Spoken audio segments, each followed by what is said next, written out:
Okay,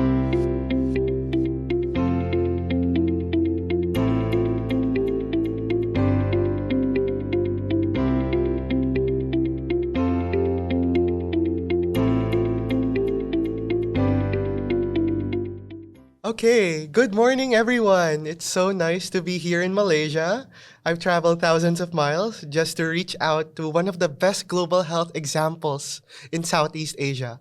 And fate brought me here to the University of Malaya. So I'm joined here today by so many experts to discuss the future of implementation research and its impact on global health. So, implementation research is the systematic study of how we're going to bring the best practices out of research.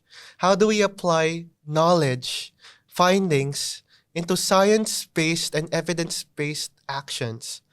And being part of this program, the implementation research course, it really brought me a lot of opportunities in Canada to make a difference, not just in research, but to the community, in policy, joining a lot of initiatives like the Toronto Food Youth Policy Council.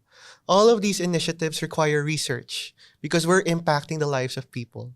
So we're joined by experts like what I mentioned to discuss more what is the future of implementation research and what do young people have to do with implementation research. So my name is Kiel Giuliano Mikel Mariano. I'm a global health student at the School of Global Health at York University, Canada's first undergraduate global health program. And we're here to talk about the importance of implementation research, especially for young people like me. So why don't we introduce our first guest? So, Professor, if you want to introduce yourself. Hi, good morning.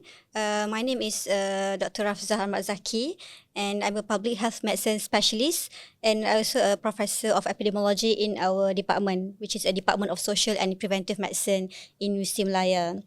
So I'm also a member of the WHO TDR-RTC, WPR. So this is actually a special program by WHO where this regional training center is under the TDR, and we supported by WHO TDR, and we are focusing on the West Pacific region. Yep. Wow, I love the Western Pacific region because that's also where I'm from. I'm Filipino, and the Western Pacific region brings a lot of potential in solving a lot of our global health issues, and at the same time, decolonize global health because a lot of the Western Pacific has been colonized in the future. So, what are your interests in global health, and why did you become a public health practitioner? Okay, that brings, if you ask me why I'm become a public health practitioner, it's bring me back like probably like 20 years, almost 30 years back. For me, the first, one of the main reason why I joining public health is because I want to change something. Because first I was a practice medical practitioner, so I treat patients, see patients in the clinic and what. But after some time, I realized that it's difficult to make the health status of overall population and the system change, because I'm just seeing treating a patient in front of me. But when I study more into public health, I realized that this is one of the branch in medical field that I will have the opportunity to make bigger changes. Wow. Yeah, because whatever the implementation that you do, the intervention that you do is actually at a bigger level, and you have a chance to meet with the policymaker. So they are the one who actually be able to change the health system, and in the end will make the health status of population is better. That's Wow. one of the reason that I joined public health myself.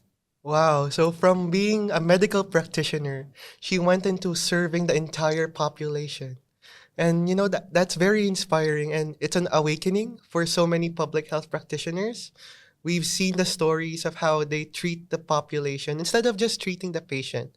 While it is still important, there are a lot of equity issues, a lot of equality issues in health. And I'm happy that Dr. Rafza is here with us, also doing that.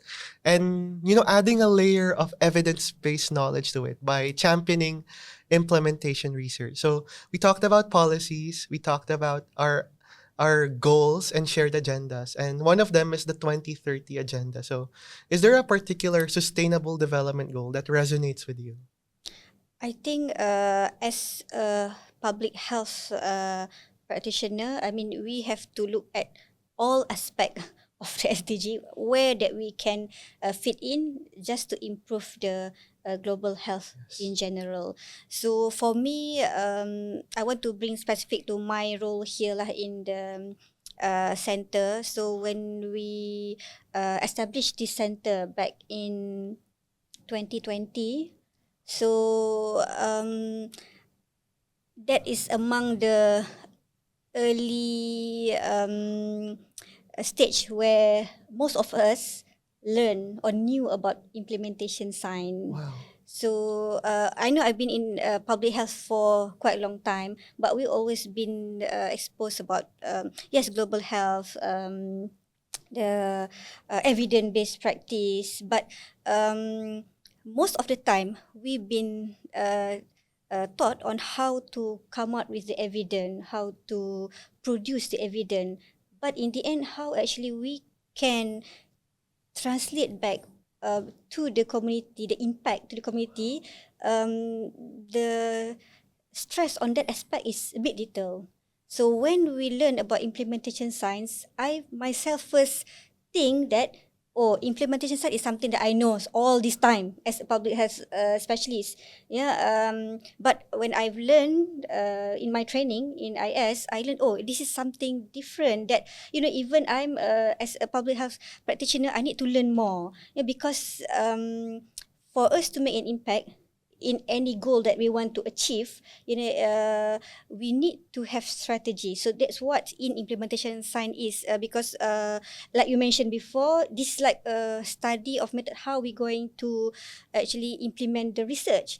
The studies shows that from the original research planning to be produced to the impact to the community, it take about 17 years. Oh my goodness. Yes, this is start from the process of we are realizing what is the problem in the community, and then when we want to look for funding, after we get the funding, conducting the research, analysis, publishing, and then going to the clinical guideline, and then to the community itself and see impact. So that process is so long. So when I learned about implementation science, there's actually a strategy of how we can cut that process short.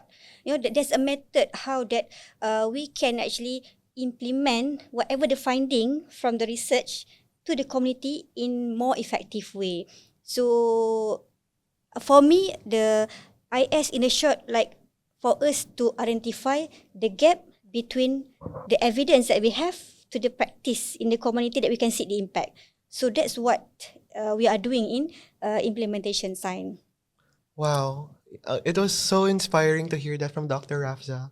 Learning how you can cut time so that you can impact the community. Well, if not right away, at least faster. Because, our global health issues right now, it's like the movie. It's everything, everywhere, all at once. It's hard to address all of these issues, knowing that, a lot of policymakers out there, they want evidence. They want quantitative results. They want qualitative stories, right? But like what you said, a lot of these research takes a lot of time. But implementation research gives us the opportunity to make it, at least faster. If not right away, at least faster. Accelerate that mission. And I really liked what you said about accelerating that goal of looking at it as a public health practitioner, that all of these goals require equal attention. It's not just a global health issue. It's not just good health and well-being. If you want to address public health, you need to address decent work and economic growth. You need to address quality education. Agree. And all of these will satisfy SDG 3 eventually, the good health and well-being SDG. Yep. And it's nice that implementation science has a key role in achieving that. So our next question is, what are the initiatives in Malaysia that you think are promoting implementation research or are also advancing global health? Because we think of global health as, a worldwide initiative.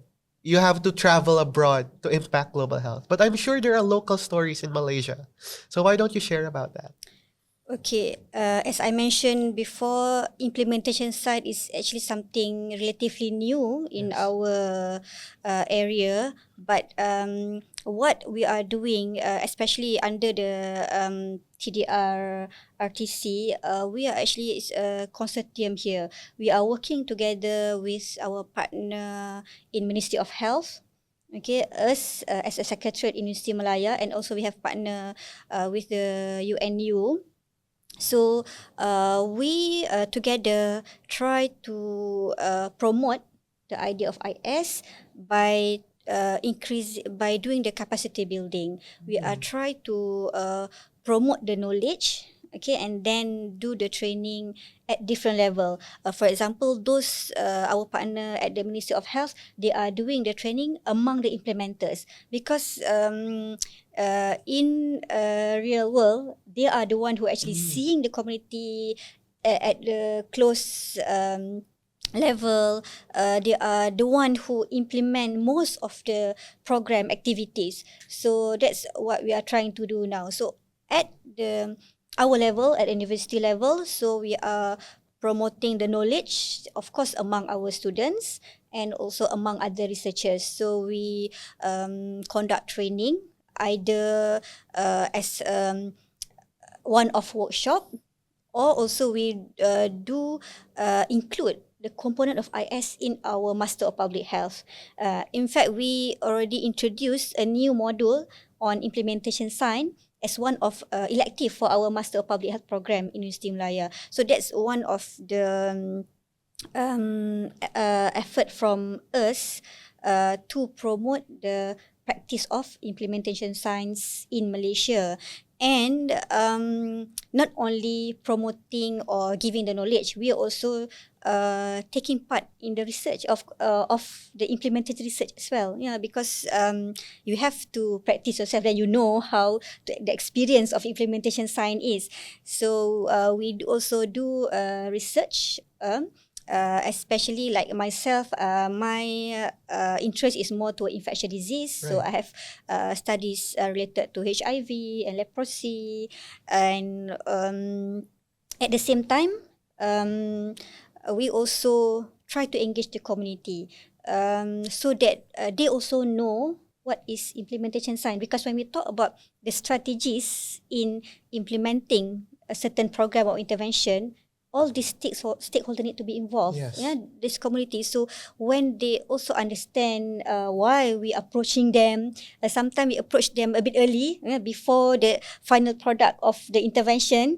They also need to understand why we are doing that, so that they can give their input. Actually, that's a part of the implementation is, when we try to identify the gap between the evidence that we have to the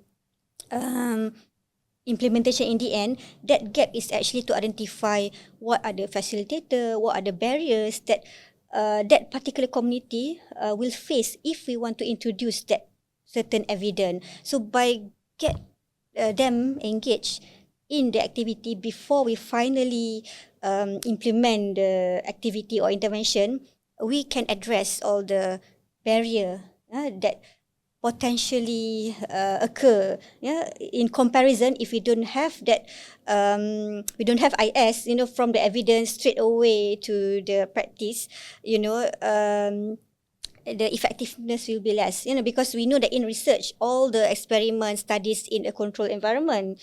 Yeah, but when you want to implement it, it's different. Yeah, you cannot control. For example, I can give PrEP. Yes, It has PrEP. been shown that can be effective in terms of preventing HIV among certain key population group. Yeah, that is actually has been practiced in other parts of the country, but to adapt that in our own country or certain country, perhaps you have to take into account the cultural Right. aspect, the economic aspect. Yeah, because when the cost is there and you have to bear it, and then the burden of disease, when the country with a less resources, they have other priority. So the country with a lot of resources, maybe they can implement that and give the treatment to everyone. But for country with a lack of resources, they have to prioritize. So this key population might not be a priority for our country, for example. So that's why we have to explore what are the potential barrier that we can address, so that when it comes to the implementation process too, we already addressed that issue, so the effect will be impactful to the community. Yeah. Wow, Dr. Rafdzah, I just want to say to our guests that, her eyes sparkle each time she talks about this. So I can tell that you're very passionate about this topic. And just to give you guys like a briefer of what she said, so we got to reflect on how implementation science is a whole society approach. We start from the schools, we go to the community, and we even train the implementers. Thanks to University of Malaya's partners, like the UNU, who I'm visiting tomorrow. Such a wonderful opportunity. It's so amazing to see how you're all working together to make implementation science more accessible to the public. And I think that's the key goal of public health, right? To make it more accessible to the public. Because that's the goal in the first place. Make it public. Make health a priority for everyone.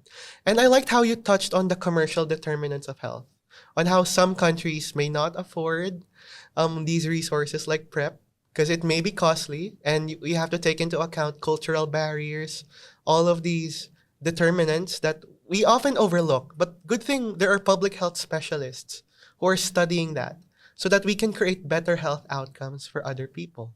So the next question is, how do you think the research can accelerate global health faster? So you did tell me that it could cut the time. For example, 17 years, it could cut that time. But like, what was one success story that made that possible? Do you have one in mind? Okay. When we talk about implementation sign, like mentioned about speed up the process of applying it to the community. Right. That's, I mentioned, it's like closing the gap. And also I mentioned about stakeholder. I mentioned about just now the implementers, community, and of course the researchers who actually come up with the evidence. There's another important key holder is actually the policymaker. So what I see in IS is how this can help with the process of implementing the evidence that can give impact to the community. Is actually, it will impact the policy development itself. Yes, I know that certain policy maker, they want, when they make a policy, they want evidence, they want it to be fast. You have to show it fast. Yeah. So when we apply implementation sign, there's actually a framework that we can follow. There's a guide for us on every step that we do. What we should do if we approach the community, what we should do, or what issue that we should address if we approach the policymaker, for example. So by doing that, we already address the whatever barrier that they have at that level. So and in fact, policymaker last time in the past, they are the one who are going to give a directive Right. to the implementers. Yeah. So in the past, when there's no IS, when they find a new evidence. So for example, I can take back with for example, this evidence has been shown effective in other country. Why don't we just implement in our Right. country? So just to give one block of evidence or program for us to run in our community. That's what happened in the past. I mean, not PrEP, for any other example of program. For example, program of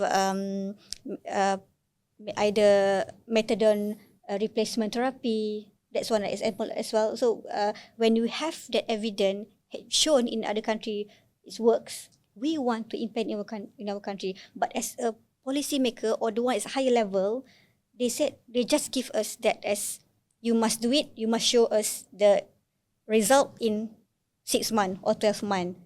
How for us to do it?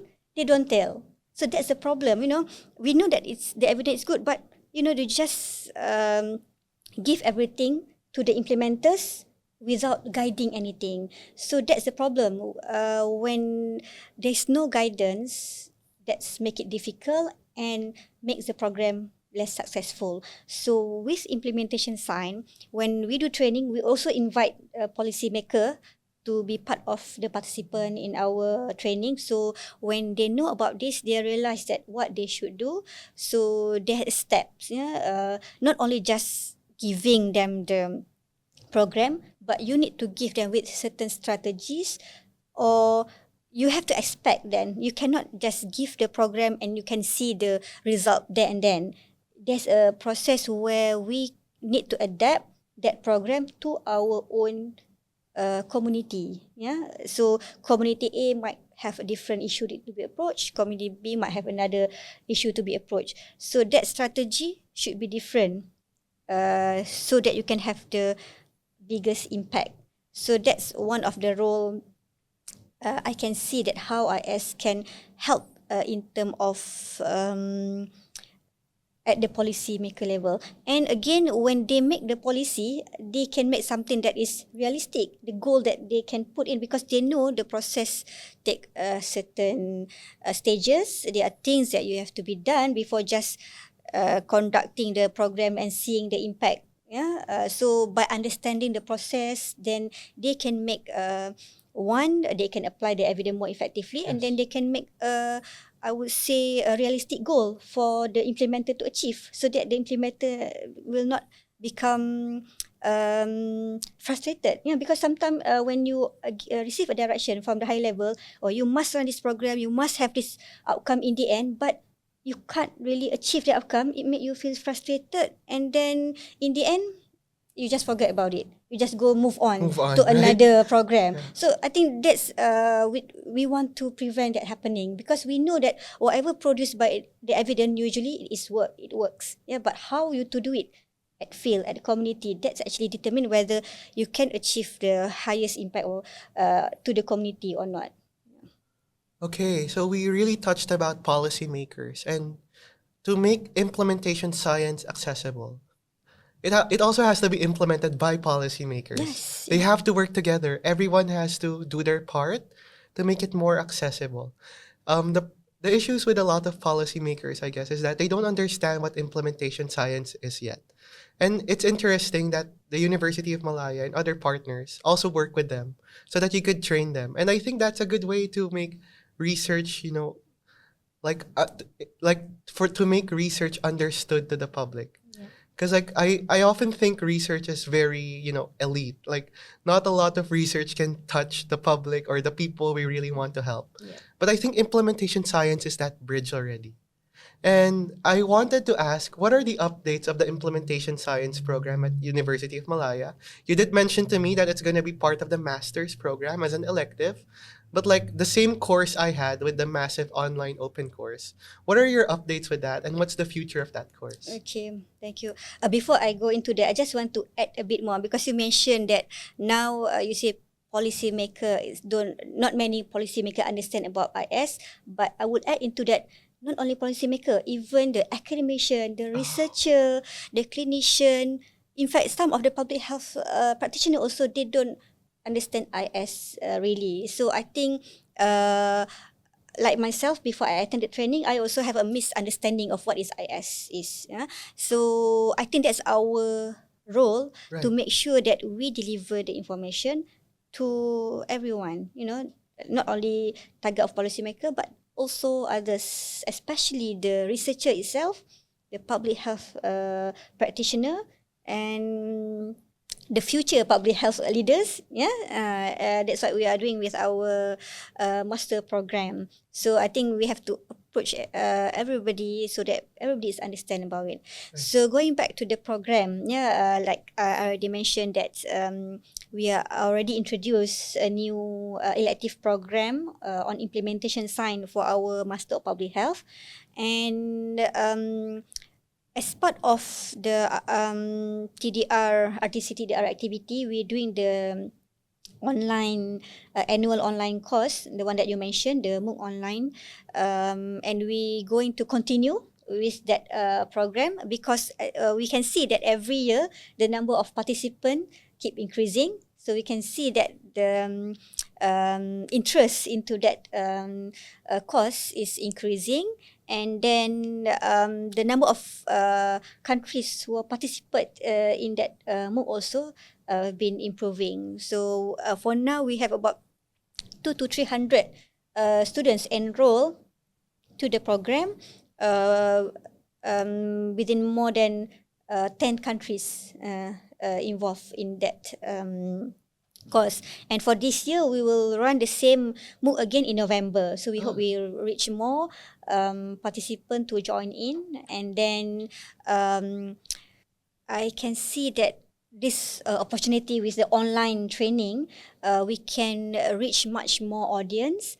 And with the flexibility that we have with the MOOC, those from different background can join the program. Yeah, either they are from academic, from the implementers, because they have different time, and also those come from different countries. They can try to join the program according to their time.